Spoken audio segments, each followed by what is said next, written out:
direction.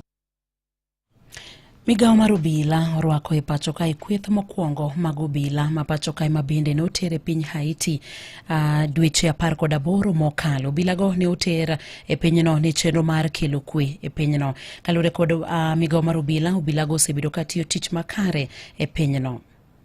On behalf of the National Police Service fraternity, I take this opportunity to congratulate you for accomplishing your mission far away from home, and also to welcome you back. Since the deployment of the first contingent, these police officers have courageously executed many operations against dangerous gangs in support of the Haitian National Police. The mission has consistently operated in very challenging and risky environment with the sole aim of protecting the Haitian people. Through the concerted efforts, Kenya's gallant men and women working alongside other MSS mission troop contributing countries were able to turn the mission from what was perceived by many as a mission impossible to what is now celebrated as a successful multinational security support mission.